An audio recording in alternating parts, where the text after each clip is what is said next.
Είμαι ο Χρήστος και πάω στην 5η τάξη στο δεύτερο δημοτικό σχολείο Παρικιάς Πάρου. Συνεργαζόμαστε με το αρσάκιο το Σίτσιο Εκάλης. Στο μάθημα της γυμναστικής μάθαμε τον τοπικό χορό της Πάρου, Αγέρανο. Ένα χορό σαν το Λαβύρινθο που χορεύεται σε σπήρα. Τα βήματα του χορού μας πήγαν πίσω στην αρχαία Κρήτη, εκεί που ο Θησέας σκότωσε τον Μινόταυρο. Και εδώ, στη Δήλο. Ο Θησέας, γυρίζοντας στην Αθήνα, σταμάτησε εδώ και χόρεψε στο βωμό της Άρτεμις το χορό Γέρανο με τους 7 νέους και τις 7 νέες που έσαι. Γεια σας, είμαι η Αμαλία, συμμαθήτρια του Χρήστου. Πήγαμε στο περιβαλλοντικό πάρκο Πάρου στο μοναστήρι, όπου εκεί βρίσκεται ένα αρχαίο θέατρο και εκεί βιντεοσκοπήσαμε και σκηνοθετήσαμε το χορό Γέρανο, ντυμένοι όλοι μας αρχαίοι Έλληνες.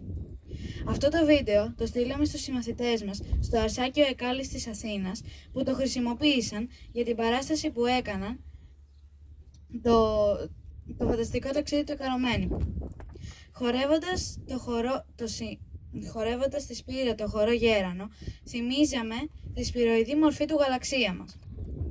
Επίσης, θα πάμε στην Αντίπαρο, στο Δεσποτικό, εκεί που πρόσφατα ανακαλύφθηκε κομμάτι από ένα αρχαίο αγγείο που δείχνει νέους και νέες να χορεύουν γέρανο. Και τέλος, για τις ανάγκες του βίντεό μας, διασκευάσαμε τους στίχους του τραγουδιού. Έλατε να χορέψουμε στο ιερό νησί μας, παίξε τη λύρα, Απόλλωνα τραγούδισε μαζί μας. Τη Δήλο να τιμήσουμε, τη γη να προσκυνήσουμε.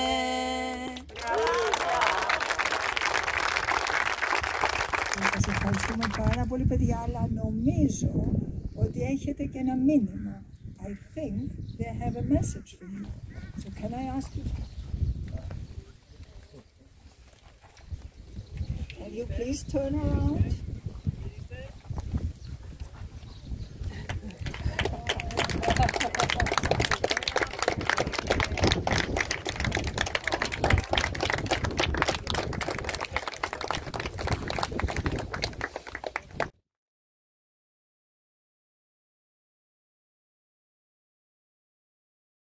Λοιπόν, η δικιά μου ερώτηση είναι η εξής. Αν πηγαίνετε στο διάστημα, τι θα παίρνετε μαζί σας και γιατί?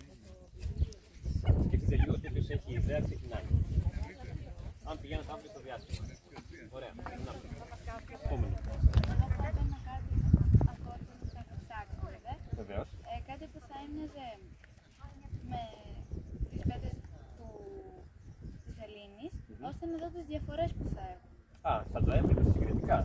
Ωραίο. Γι' αυτό τι θα μαθαίναμε, θα καταλαβαίνουμε τι είναι διαφορετικό στη Γη και τι είναι διαφορετικό στη Σελήνη. Ναι. Και αυτό είναι ωραίο γιατί μια θεωρία μας λέει ότι η Σελήνη προέρχεται εν μέρει από κομμάτια από πετρώματα της Γης. Άρα μπορείς να συγκρίνεις. Ωραία, άρα θα παίρνεις μια πέτρα από τη Γη. Και έχουμε και μια πέτρα που θα πει τη Σελήνη. Ωραία. Ποιος άλλος